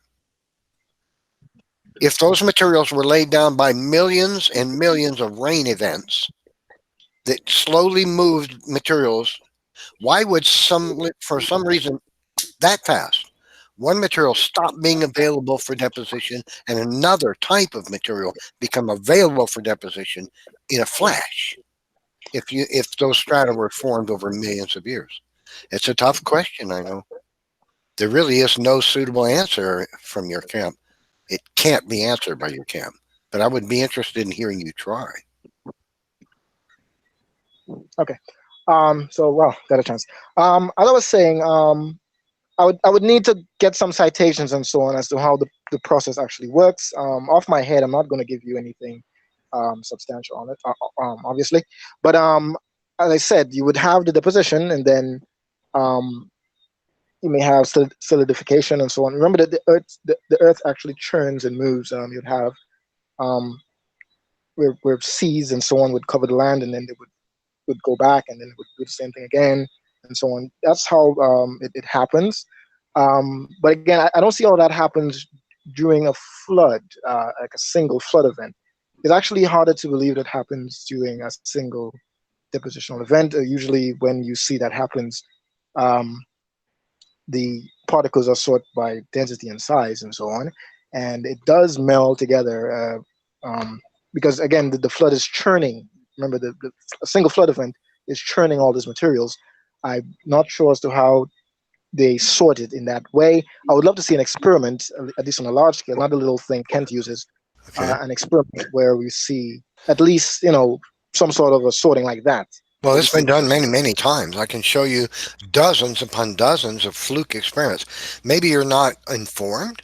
Maybe you're not aware of it, but there have been many, many hydrologists and geology experiments in sedimentology that demonstrate exactly that very thing. What you're looking at is just one of dozens and dozens of experiments that have been performed over the last 40 or 50 years.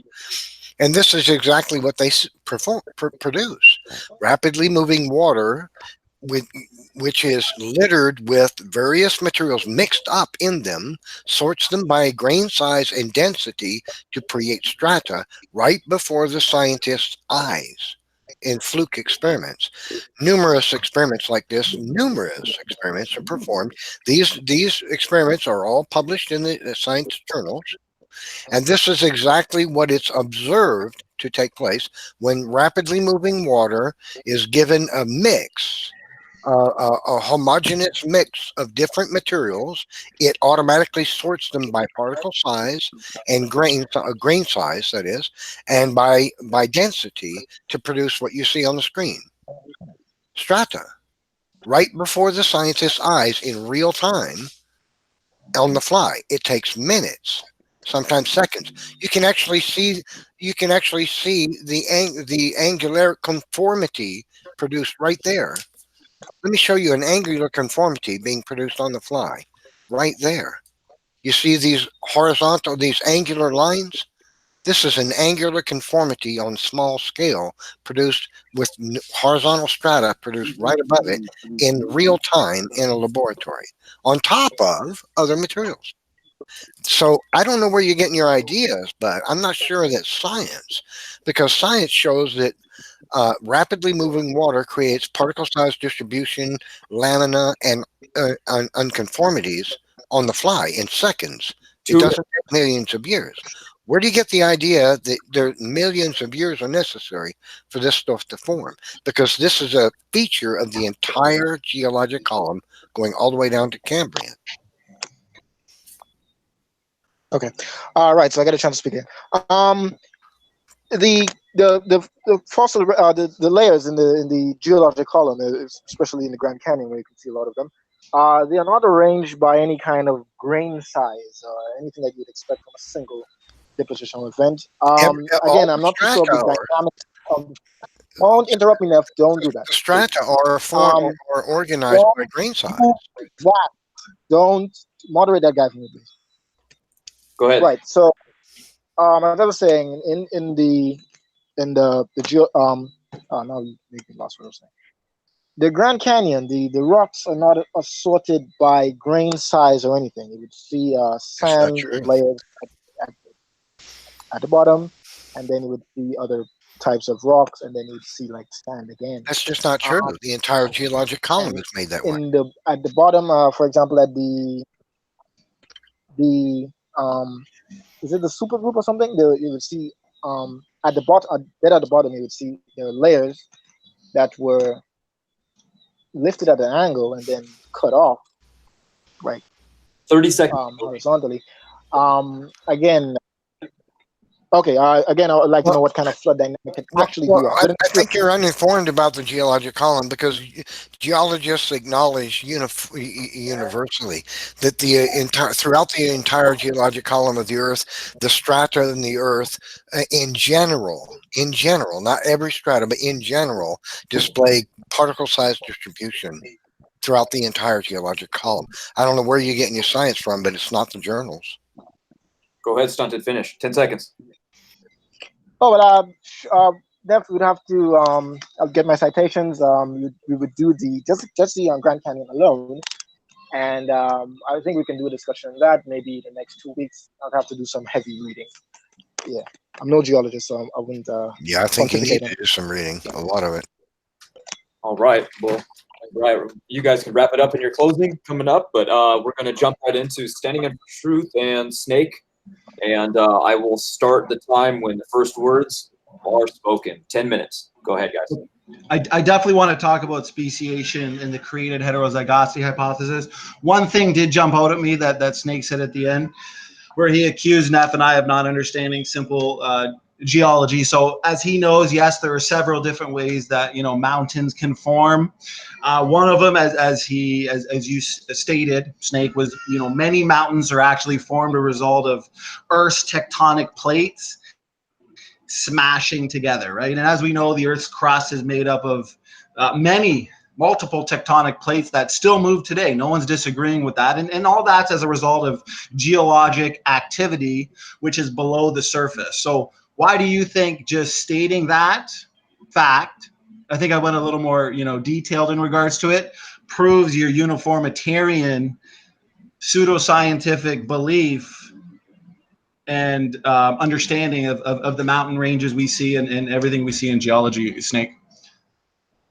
I don't think that proves it, just because we know how mountains are formed, but the order of fossils in the layers is pretty good evidence. Well, what I were mean, you we're saying about created heterozygosity? Well, we'll get to that. I want to press you on this, because if we take a specific case, for example, because you're the one that brought it up and accused us of not understanding geology, because I was looking to the catastrophic plate tectonics model, continental sprint, you would look to continental drift, but we're going to need meters per second continental sprint to explain what we see. For example, a specific case, the Appalachian Mountains on the northeastern seaboard of North America, the Uniformitarians believe that it took about 100 million years to completely form before plates then shifted into a different direction. But let me ask you, at the current rate of movement, which I believe is about 4 inches or 10 centimeters per year, the force and energy of the collision, let's say if we look at the Indian, Australian, or the Eurasian plates, so let's say the collision between those two plates, could they have been sufficient to push up the Himalayas? The pressure between them?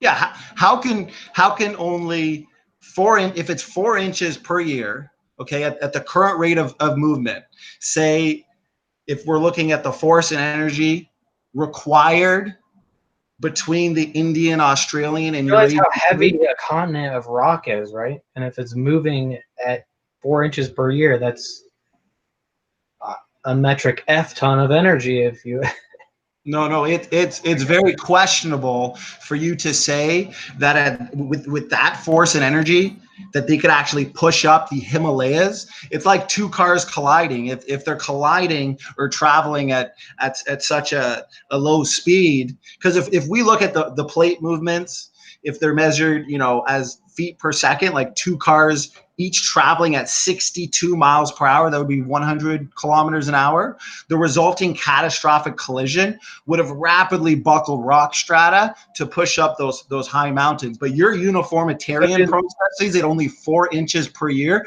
can't push up the Himalayas. It's impossible. They can and they do, and the equations support it, and all the Where's your evidence that they do? Where's your evidence that they do? Does geology support old Earth or young Earth? No, don't divert. Don't divert. You're the one who brought up. You know the answer to the question. You guys didn't address my predictions that I provided. Tell me, you don't have any. 4 inches per year, that type of force and energy could push up the Himalayas. Are you just gonna say, well, the geologists can explain it? How is it possible? How is it possible? Because you have an entire continent full of rock moving at that speed. At only 4 inches per year, that type of force. Yeah, you don't understand momentum. Bring up the Himalaya. No, you're the one who doesn't understand it, because you've already been pressed by Jeremy on this, and your answers weren't. Yeah, a continent moving at that speed is still a lot of energy. No. You need meters per second. It's enough to move. If a continent is moving, that's enough energy to move a continent. Next. It's a pseudoscientific belief to say that with no actual evidence, when we've actually made a prediction based on continental sprint and it's come true. So at the end of the day, you can look to that, Snake, but it's not actually, because when we look at the geology of the Earth, present processes, as you're proving here, can't actually explain what we see, because rather what we see points to catastrophic processes in the past. That's confirmation of Noah's flood. That's the title of the debate. Geologists debunked catastrophism a long time ago. So how are all these living things supposed to proliferate that quickly if evolution is false? If we can proliferate things, how come you can't answer my question about the small scale microevolutions adding up? Well, your complaint. Well, first we're just. Why isn't that possible? First, we're going to acknowledge that question, since it's actually meters per second movement of the plates that could actually explain the geology, the mountains that we actually see. Catastrophic plate tectonics, not continental drift. That's pseudoscience. Now, created heterozygosity hypothesis, if we actually have these heterozygous ancestors, right, as you know, as I've explained before, if God created the original created kinds, Adam and Eve, with pre-existing functional DNA differences, an almost limitless variety of combinations of chromosomes, genes, and traits are possible. We've made predictions. okay? These predictions are coming true. The vast, vast majority of our genome is functional. We don't need mutations to actually explain the changes, the micro changes as you talk about. Yet they do It's a recombination and gene conversion, and that's going to provide many new varieties of combination of traits quickly, since, as I've said, the differences are already built in. All the time. Well, what do you have against that model? Because that's what we see. We see a pre-existing functional DNA differences. You guys look to really, except that it's not observed. And even assuming that model, the fossil transitions that we see in the fossil record are okay. So now you're jumping to fossil transitions. Why are you jumping around? Okay, so first let's acknowledge you failed on the catastrophic plate tectonics. Now you failed to give an objection to created heterozygosity hypothesis. Now you want to go to transitional forms. You want to be 0 for 3 or you want to be 1 for 2? So instead of just talking over me, maybe you can let me get out a few sentences. Because I don't want you jumping around from topic to topic. We've talked about catastrophic plate tectonics in regards to moderation so I can speak. So the problem with within that model of created heterozygosity, what's your evolution that we see? It's transitional. Oh my gosh. Go ahead. Tell me your objection to everything I just said. Go. Take as much time as you need. Where were we? Within the model of created heterozygosity, the same fossil transitions that we see in the fossil record are still possible, such as the exact instance with whales that I gave. Okay, I'm sorry to interrupt. Your objection was, how can we get so many varieties of species after the flood? I've given you an answer based on created heterozygosity hypothesis. Now you're going to supposed whale transitionals. What is your objection to what I just said and my answer to your objection in regards to speciation post-flood? Adam and Eve were created with pre-existing functional DNA differences. We can see this because the majority of our genome is functional. Okay, so with amazing design and functional heterozygosity, even at a tiny fraction of their nucleotide snake, through the processes of gene conversion and recombination, an essentially unlimited range of useful diversity would be produced. What is your objection to that? I've already stated that I don't really have an objection to that, other than it's absurd. Okay, so we see. I can't even get a sentence out, man. Well, because that was your argument. Hold on. So you just admitted that I have an answer to it. Hold on. I'm going to talk over you if you don't let me talk. So, within that model of having pre-created heterozygosity, you can still get all of the fossil transitions, such as the one that you won't answer. What is your objection to the addition of these small-scale transitions in the same population? Because we don't actually see that. So for example, you seem to be confusing two things, okay?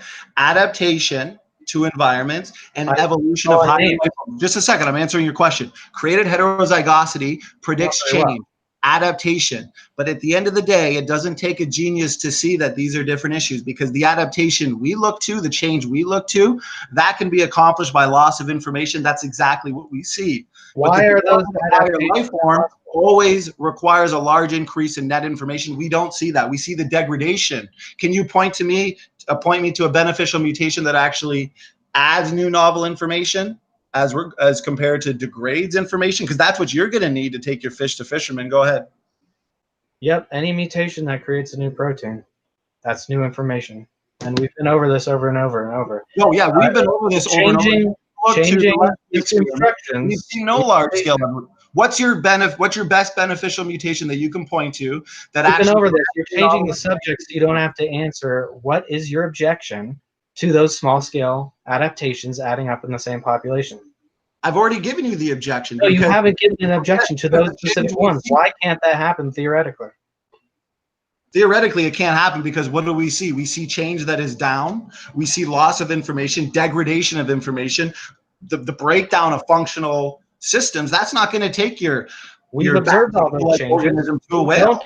Where's your genetic entropy? I don't want your ideas. I don't want your beliefs. I want your actual genetic entropy debunks your entire flood model because of the population bottlenecks seen after the arc. Those populations would go extinct within 100 generations. We've run the numbers at those population limits, and especially since inbreeding, because you only start with a single Gordon, pair, once genetic again, entropy would take over, a misunderstanding of our all model, species okay? be Because that extinct bottleneck for was short. generations. Very little heterozygosity would have been lost. Your model, your bottleneck that you look to is prolonged. That would actually lead to the inbreeding, and that population would have been genetically compromised. What do we see? Low genetic diversity. Any two human beings on Earth are no more than 0.5% different. That proves we came from two people, Adam and Eve. You, my friend, you look to a bottleneck, and your bottleneck is what disproves your theory. How do you explain the fact that what we would observe is low genetic diversity? Go ahead. Because Actually, we recently diverged. I was muted. Sorry, that was well after 10 minutes. We'll have to use that in the closing. Actually, yeah, we'll jump into the what is it, 3 minutes, I believe, closing for each person, and then Awesome. Who starts? we'll go in reverse. Oh. It doesn't really matter though. Who feels like closing it up? Matter of fact, let's tell the audience now. Does anybody here feel like doing an after show? And if so, tell the audience about it. I'd be up for that. So, Neff, on your channel then? Sounds like there'll be an after show. I could do it, I guess. Yeah. Okay. All right. Great. And whoever would like to start with the closing, feel free, or take it away, or I'll just pick one if nobody says it. Well, I might as well start since I started the debate. I might as well, and then we'll go me, Neff, and I guess the evolutionists. So, at the end of the day, I think anybody can see here that their arguments, for one, when they brought up evolution, it was nothing but beliefs, ideas, imagination. They hope, they dream, they imagine that pine trees, whales, and apples were related through common ancestry, in spite of the evidence that contradicts their belief. As you can see there, Snake, and we could destroy every single one of his arguments as we have. He had no answer to how continental drift can lead to the geology we see. He just makes basic geology statements that we all know, but we've made the predictions. They ignored the predictions. Cold slabs, rapid magnetic reversals, all confirmation. What do we see when we look to the geology of the Earth? As I've pointed out and demonstrated in my discussion with Snake there, present processes, they can't in no way, shape, or form explain what we see. Everything points to catastrophic processes in the past. That's confirmation of Noah's flood. Much geologic evidence. It suggests rapid plate tectonics. As you can see there, Snake's big argument that I actually saved for the discussion because I knew it would destroy him was how do we see the speciation from the different kinds of animals off of the ark post-flood? I showed him over and over again, created heterozygosity hypothesis, makes predictions, confirmed predictions on mutation rates, DNA function, and he agreed. He has no objection to it, but yet he'll still keep going on and on about how this somehow debunks our model. No. The evolutionists, they have straw man understandings of our model. That's why Candor Man, who I debated a couple weeks ago, go watch that debate. The guy thinks bacteria actually disproves genetic entropy. At the end of the day, genetic entropy destroys Pons come to people evolution and proves biblical creation. It is a double whammy. Global flood, honestly, with the vast and unique consequences involved in it, it easily explains everything we see. Coal, oil, it's not due to millions of years. The Grand Canyon did not form in millions of years. It formed in weeks. Major mountain ranges, as I've shown in my discussion with Snake, did not form over hundreds of millions of years. Each formed in hours, and it makes predictions. So at the end of the day, all evidence points to a biblical creation model and Noah's global flood. How much time do I have, Matt? 1 minute. How much time have we been? Oh, we got 5 minutes. So at the end of the day, we can even see this in a real-time example. For example, we can look to Mount St. Helens, rapidly formed sedimentary layers and canyons at Mount St. Helens. And these evolutionists, they don't understand. They can't see the scope and scale of the energy produced by the flood. It's absolutely amazing. The fountains of the great deep, as read in Genesis, they break open. Earth is fractured like an eggshell. The continents are moving vertically and horizontally. Tsunamis, they're driving floodwaters onto the continents. Geologic catastrophes. Rain is unending. Like I said, we've made predictions. Evolution, we've destroyed every argument there. They've ignored everything we see in regards to the fossils of animals giving birth. The eruption at Mount St. Helens, as I've stated, has demonstrated sedimentary layers hundreds of feet thick. They're laid down in hours to days. Canyons are formed rapidly. Multiple fossilized forests, they're formed as a result of a single volcanic eruption. And it even suggests how coal seams could be produced quickly. So we've also seen recent discoveries of dinosaur soft tissue. We didn't even get to touch on that. In association with intact biomolecules, they suggest that dinosaurs, they haven't been extinct for millions and millions of years, but only thousands of years. If you want to see what the evolutionists' best rebuttal would be, go check my debate with RJ Downard. I destroyed him on dinosaur soft tissues. They don't have any arguments other than rescue devices, imagination, ideas, and beliefs. I conclude my statement. Thanks, Matt. Yeah, Neff, you are up.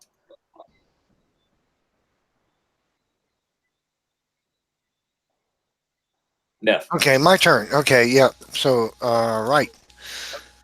Okay, so we heard crazy ideas about geology, about lamination and stratification. This is a picture of one of numerous studies in lamination and stratification in the journals. Many of them exist. This is what it makes right there. Now, this is what we see in the Earth right there. The same thing. It's exactly the same thing. Look at each of these strata. The remarkable example you're seeing on the screen right now is numerous different types of materials deposited rapidly by moving water right upon each other. That's exactly what we see in the journals published by sedimentologists. That's what we see. That's what we see in the Earth. It's the same thing.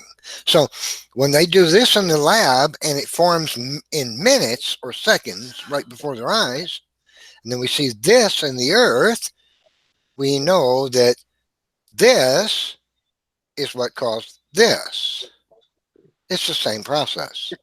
This is the scientific evidence that uniformitarianists have to refuse to accept. Look at the astonishing clarity of the boundary between these strata. It is mind-bendingly fine. Look at that. It's astonishing how fine the boundary between these strata are. That's because they were created by rapidly moving water, and that is a general feature of the entire geologic column. What this means, unfortunately for the uniformitarianists, look at this one right here. This was the mind-bending one right there. Look at this. Wow. Talking about a fine boundary between strata. Look at that right there. One material deposited the ends abruptly, and above it immediately is an entirely different material. That cannot happen over vast ages of time. It is scientifically impossible. If the geologic column, the strata of the geologic column were produced over vast ages of time. 30 seconds. There is no geologic time to be found in the geologic column. It was produced by a one-year watery event, cataclysmic event, caused by the Noahic flood. Rapidly moving water produces this feature. How do we know? There it is in the science journals. And this is what we see in the Earth, right there. Right there. Because that's a science fact. Time.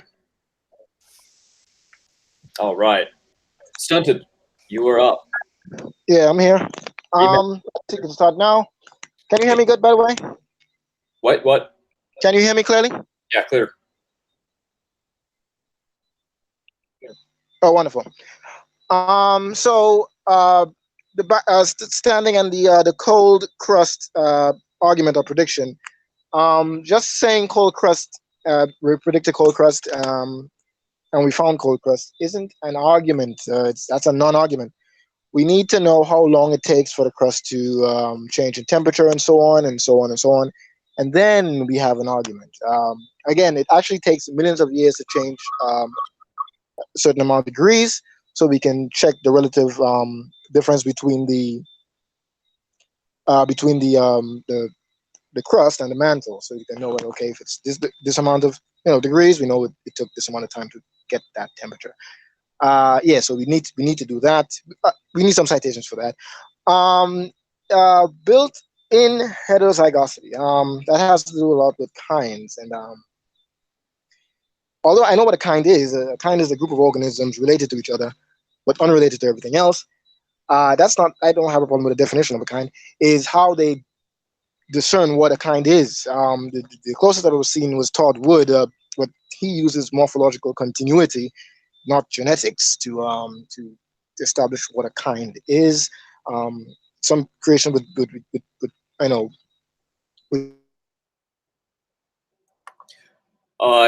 Wait, we lost you. So get ready to repeat what you just said. I'll stop the time. Family. No one accepts that. No creations accepts that. Family. Could you hear me? You cut out for probably 15 seconds there. You might have to back that up. Oh no. Okay, so I was talking about built-in heterozygosities based on kinds. I don't know how much organisms can fit within a kind, or how they determine that. How is a kind distinguished within itself and differentiated from unrelated things? Usually creationists use the family level as a demarcation, but again, taxonomy doesn't have anything to do with relatedness, just taxonomy. So they use, again, family, but for example, corn and bamboo is in the same family. No creationists accept that corn and bamboo is related, or a cucumber and a bitter melon or watermelon and so on. They're in the same family. They don't accept that. Apes are in the same family with humans. They don't accept that as well. So I don't know what exactly is a kind and how they determine that heterozygosity thing. I guess they would have to show where phylogeny breaks down, which I was trying to ask Standard for Truth, for example, with crustaceans. If all crustaceans belong to the same kind or environment, we don't know. I don't know how to determine that. I guess it's kinds are very arbitrary. So again, the built-in heterozygosity is as arbitrary as kinds. That's why it's not a valid argument. I literally don't take it seriously. What else do we talk about? Oh, those eggs. Can you hear me now? Yeah, 30 seconds. Okay, those eggs. I really want to know about what kind of flood dynamics could preserve an egg nest, fully formed with eggs in it. And the sandwich between layers laid down by the flood. That's something I would like to know. We find footprint sandwich between layers. Were animals walking between the layers when they were being laid down? I don't know. What kind of flood dynamic can cause that to happen? What else? Yeah, I guess that's it for now. I can't brainstorm anything else. Yeah, that's it. All right, that's your time anyway. That's good. All right, Snake, you're closing it up. Okay. So I didn't get a satisfactory explanation of any of the parts of hydrologic sorting. Again, the fossil record appears to be organized in a series of transitions that are going towards modern forms and branching out in several different forms as well. Radiometric dating proves right off the bat that young Earth is impossible.